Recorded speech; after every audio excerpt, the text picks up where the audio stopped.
오늘은 에레미야 12장 말씀입니다. 어제 말씀에 이어서 1절에서 4절 그리고 또 5절 이후부터 17절까지 이 내용은 바로 에레미야가 하나님께 너무 고통스러워서 질문하는 내용 형태로 되어 있고 그리고 답변하는 형태로 되어져 있습니다. 에레미야의 질문은 뭐냐?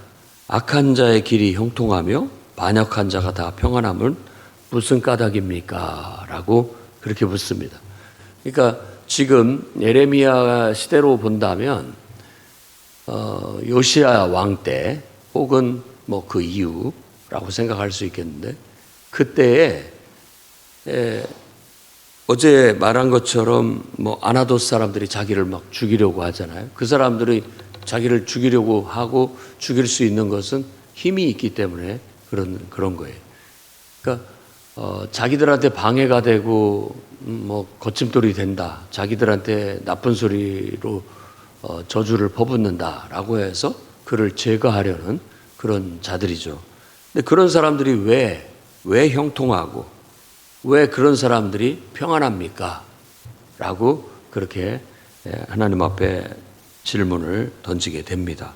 그리고 당연히 주님께서는 그들을 무리에서 구별해서 끌어내어 달라고 간구하게 됩니다. 언제까지 저런 사람 때문에 이 땅이 슬퍼해야 되고 이 땅이 이렇게 황폐해져야 됩니까? 왜 고통을 받아야 됩니까? 라고 하나님께 질문을 던지는 내용이 1절에서 4절의 내용이에요. 뭐 우리도 우리 삶을 돌아본다면 뭐 예를 들어 전쟁을 일으키고 또 뭐 사람들을 저렇게 막 죽이고 고통받게 하면서 하는 그런 사람들을 왜 하나님께서 내버려 두시는가? 그들을 왜 형통하게 하고 그들을 왜 평안하게 하시는가? 그들을 무리해서 끌어내서 뽑아내듯이 제거하시기를 그런 바라는 간절한 마음이 있죠. 그런 마음을 지금 에레미야가 하고 있는 겁니다. 그러니까 악인의 형통, 이게 도대체 왜 이럽니까? 라고 하는 겁니다. 이 악인의 형통에 대한 기도는 뭐 시편에도 나타나 있고 그런 것을 봤을 때 유대인의 역사 속에도 나타나 있고 시편에도 나타나 있고 이런 모든 것들을 봤을 때 우리의 삶에 인간의 역사 속에서는 항상 있어 왔다. 그 악인의 형통에 대한 어떤 원망, 불평이 모든 시대마다 항상 있어 왔다라는 거예요. 이제 5절부터 6절 그리고 또 7절 이하부터 주님의 대답, 여호와 하나님의 대답이 나오는데 일단은 5절에서 6절까지 네가 보행자와 달려도 피곤하면 어찌 말과 경주를 하겠느냐라는 그런 표현으로 반복해서 말을 합니다. 그러니까 평안한 땅에서 그렇게 우리 마음이 힘들다면 요단강물이 흘러넘치는 막 그런 재난을 당했을 때는 어떻게 감당하겠느냐라고 질문을 던집니다. 이 말은 결국은 네 마음이 그렇게 약해서 어떻게 하겠느냐, 어떻게 앞으로 사명을 이어나가겠느냐라는 말과 같습니다. 지금 이런 상황도 이겨내지 못하면 앞으로 더 큰 문제가 생길 텐데 그때는 감당하겠느냐. 그 말은 마음을 강하게 해라. 이런 말이라고 볼 수 있겠습니다. 너는 마음을 강하게 해라. 네 형제, 네 가족도 의지하지 마라. 믿지 마라. 이렇게 얘기합니다. 너한테 좋은 말을 하는 그런 사람들마저도 네가 의지하지도 말고 믿지도 말라. 이렇게 얘기해. 그 말은 마음을 강하게 하라는 거예요. 그리고 나만 믿으라. 이런 것이죠. 사명을 감당하는 사람의 마음은 이렇게 하나님 말씀 앞에 강해져야 됩니다. 어떤 사람의 영향도 어떤 사람으로 인해서 어떤 내가 연약해지거나 치우치지 않게끔 하는 것이 아주 중요한 덕목 중에 하나죠. 목회를 할 때도 그렇고 지도자의 길을 가는 사람들도 그렇고 신앙의 길을 걸어가는 사람도 항상 이 원리는, 이 가르침은 필요한 것 같아요. 늘 중심을 하나님 말씀에 두고 하나님을 바라보고 이렇게 외롭게 걸어가야지, 그렇지 않으면 주변에 내가 의지할 수 있는 사람, 내가 좋아하는 사람, 이런 사람들에 의해서 휩쓸리기도 하고 치우치기도 하고 그리고 사명을 잃어버리기도 합니다. 그러니까 대부분 우리가 철없는 때는 내 욕망을 쫓아서 내가 막 좋아하는 것들에 막 혈안이 돼서 살다 보니까 사실 잘 주변을 돌아보지도 못하고 중요한 것을 놓치고 사는 경우가 많죠. 근데 정말로 어떤 것을 성취하고 공부를 잘하거나 성취하는 사람들은 이런 모든 것들을 이렇게 제거하고 외롭게 오로지 하나를 바라보고 나아가는 거예요. 그게 이제 사명감에 아주 투철한 사람이라고 할 수 있고 충성된 사람이라고 할 수 있고, 오늘 말씀으로 비친다면 강한 사람이에요. 강한 사람. 사람과 달려서 피곤한데 어떻게 말과 경주를 하겠습니까? 그만큼 말과 함께 경주를 할 수 있는 강한 자라고 볼 수 있는 것이죠. 그래서 저도 여러분도 우리가 기도해서 좀 더 우리가 더 많은 거 신경 쓰고 살면 더 좋은 것 같지만 사실은 우리 앞에 몇 가지만 바라보고 집중해서 사는 것이 훨씬 더 효율적이고 어떤 것을 성취하려면 반드시 그렇게 해야 됩니다. 그런 사람들이 말과 경주할 정도의 능력 발휘를 하게 되는 것이죠.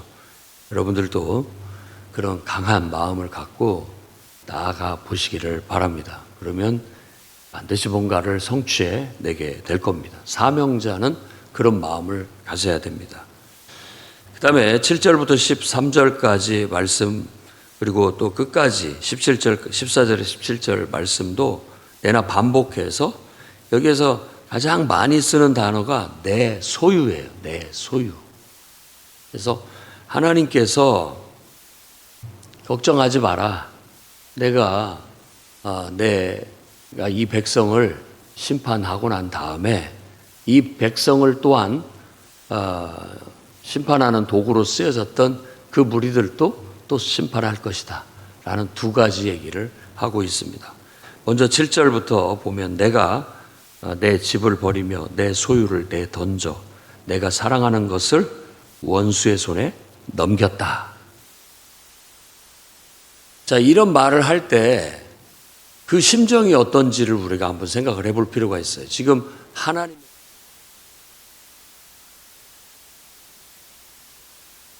하나님의 심정이 어떤지를 생각해 볼 필요가 있습니다. 하나님의 마음은 지금 내가 너무 사랑하는 거지만 이거 내가 버리겠다라는 말이에요. 그러니까 하나님의 소유라고 하는 것은 바로 이스라엘 백성을 두고 말하는 것이죠. 내가 불렀고 택했고 내 자녀로 삼았던 내 백성 이스라엘, 그들을 내가 이제는 잠시 버리겠다, 버렸다라는 거예요. 왜? 그들이 나를 반역했기 때문이다라는 거예요. 그러면서 은유적으로 두 가지를 얘기하는데, 하나는 그 이유로 내 소유가 사자처럼 나에게 달라들었다, 으르렁거렸다라고 하는데 달라들었다라는 말이에요. 한번 생각해 보세요. 내 소유예요. 그런데 그것이 나를 공격해요. 그리고 두 번째, 내 소유가 내게 대하여 문이 있는 매가 아니냐라고 그렇게 말합니다.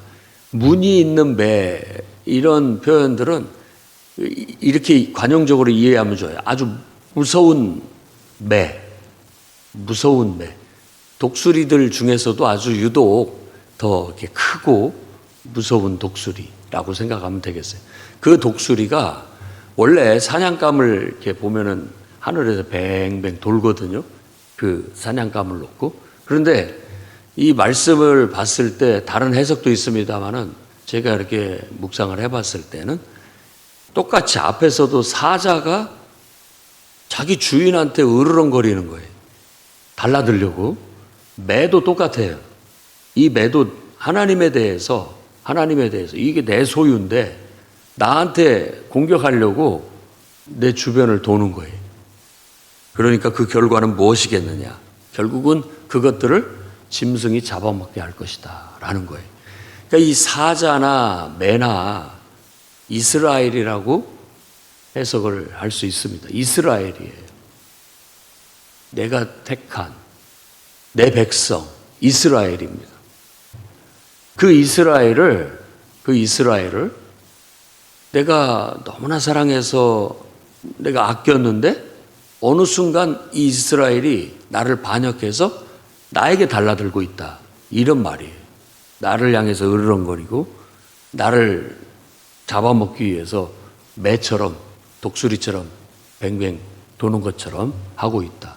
그러니 하나님께서 어떻게 하겠는가? 내가 어떻게 해야 되겠는가? 내 소유가 이렇게 나를 배반하고 나를 반역해서 되려 나를 위해서 일을 하고 나를 위해서 뭔가 다른 대상들을 공격하고 해야 될 존재가 거꾸로 그 칼을 나에게 겨누고 나를 공격하니 내가 어떻게 해야 되겠느냐라는 거예요. 지금 에레미야에게 답변하는 내용의 한 부분인 거예요. 너 마음을 강하게 해라 라고 했다라는 거예요. 하나님도 지금 마음을 단단히 먹고 마음이 아프지만 이들이 이렇게 반역을 하니 이들을 내가 짐승에게 줄 수밖에 없다라고 지금 말하고 있는 거예요. 그 짐승은 바로 이방 나라죠. 바벨론. 이 시대로 말한다면 바벨론 제국에게 이 백성들을 밥으로 줄 것이다 라고 말하고 있는 겁니다. 이 말씀은 좀 슬픕니다. 아마 여러분들도 그럴 거예요. 여러분들이 아끼고 사랑했던 자식이 내가 뭐 애지중지 그렇게 정말 진자리 마른자리 다 갈아서 키웠는데 어느 순간 완전히 반역해서 부모로 여기지도 않고 또 완전히 대적하고 막 달라들고 이러면은 여러분의 심정이 어떻겠습니까? 지금 그것이 하나님의 심정이에요. 그렇기 때문에 내가 이 백성을 내버려 둘 수가 없다. 심판해야 된다. 말씀은 계속 그런 분위기 속에서 내가 이들을 내버리겠다. 내보내버리겠다. 내 자식이 아니다. 이들을 내보내겠다. 이렇게 지금 말하고 있는 거예요. 그래서 결국은 짐승에게 밥으로 내어주니 많은 목자가 내 포도원을 짓밟아 황폐하게 할 것이다 라고 그럽니다. 그래서 많은 목자라고 했을 때는 지도자를 말합니다. 백성들을 다스리는 왕들. 그런 왕들이 이 땅에 와서 내 포도원은 이스라엘을 상징하는 거예요. 내가 가꾼 내 포도원이었는데 그것을 많은 다른 통치자들한테 이렇게 내어주니까 허락해 준 그들이 와서 이 땅을 짓밟고 황폐하게 만들 것이다. 그들은 파괴자요, 칼이요, 그리고 심어도 이 땅에 결국 파괴자와 칼로 와서 완전히 황폐하게 하니까 밀을 심어도 거둘 것이 없게 될 것이고 수치를 당하게 될 것이다. 이게 바로 하나님이 자신을 반역한 자기 소유에게 내리는 분노다라고 지금 말하고 있습니다. 그 다음에 14절에서 17절 말씀에는 내 백성이 내 소유에 손을 대는 내 백성, 내 소유, 이스라엘을 말하는 거죠. 이들에게 손을 대는 악한 이웃에게 말해라. 그러니까 하나님이 이스라엘을 이런 이방 제국에게 내어줘서 완전히 짓밟히고 황폐하게 되게 만들었지만 그 악한 이웃들에게도 말해라라는 거예요. 그들도 결국은 내가 그 땅에서 뽑아낼 때가 올 것이다 라는 거예요. 내가 거기에서 뽑아내겠다 다시 또. 그래서 나중에 결국 내 백성을 다시 구원하겠다라는 그런 약속의 미래의 약속에 대한 예언의 말씀을 주고 있습니다. 그런데 이 내용이 미래의 비전이 담겨 있어요. 예언은 항상 미래의 비전을 선포하는 것과 같습니다. 미래에는 이렇게 될 것이다 라는 것인데, 결국은 그들이 와서 결국 반역한 이 백성을 징계하고 그들을 통해서 징계하고 그들을 했지만, 너희들도 그런 거예요. 너희들도 그들이 내 백성의 도를 부지런히 배우며, 그들이 와서 이방 민족이라 할지라도 하나님의 도를 부지런히 배우고 살아있는 여호와의 이름으로 맹세한다면, 바알을 버리고 우상을 버리고 살아계신 하나님의 이름으로 맹세하는 그런 믿는 자가 된다면, 하나님을 섬기는 자가 된다면 내 백성으로 세움을 받을 것이다. 그들도 이방인이지만 내 백성으로 내가 세울 것이다 라고 미래 비전과 예언을 말하는 거예요. 이런 내용들은 이사야서 후반의 내용과 일맥상통하죠. 그러니까 이사야 선지자들은 바로 그런 미래 비전을 얘기하는 거예요. 이스라엘 땅에서만 이스라엘 민족만의 하나님이 아니라 이제는 누구든지 하나님의 도를 배우고 하나님을 경외해서 그분의 이름에 맹세하는, 하나님을 경외하는, 하나님을 섬기는 삶을 사는 사람들이라면 다 내 백성이 될 것이다. 하지만 순종하지 않는다면 내가 그들을 뽑아낼 것이다 라는 그런 엄미한 말씀을 주고 있는 거예요. 그 시대에는 결국은 유다, 이스라엘, 예루살렘을 황폐케 만들었던 바벨론 제국을 하나님 또 뽑아내시고 페르시아라는 제국이 일어나서 그 바벨론을 뽑아내버리고 페르시아 제국이 다시 예루살렘의 성전을 건축하게 만들었다라는 역사적인 배경으로 이 미래의 비전은 성취가 되게 되는 겁니다. 근데 우리가 오늘 이 말씀에서 생각해야 할 것은 그런 겁니다. 우리도 하나님의 소유예요. 나는 주님의 것입니다. 나는 주님의 백성입니다. 나는 주의 종입니다. 주님이 나를 택하셨고 나는 주님께 속한 자입니다.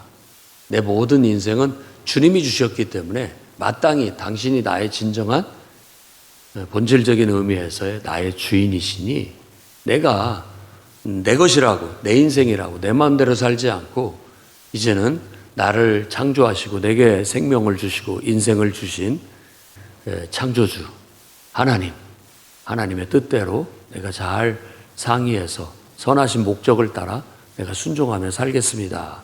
이게 인간의 올바른 태도예요. 구원받은 인간은 그렇게 살아야 됩니다. 그런데 되려 하나님 앞에 우리가 대적하고 달라들게 된다면 하나님이 마음이 아프시고 그래서 슬프십니다. 하나님 마음이 슬퍼요. 자녀가 컸다고 부모한테 달라드는 격이나 똑같은 것이죠. 참 슬프죠. 마음도 아프고. 철없을 때 그렇게 하는 것이죠.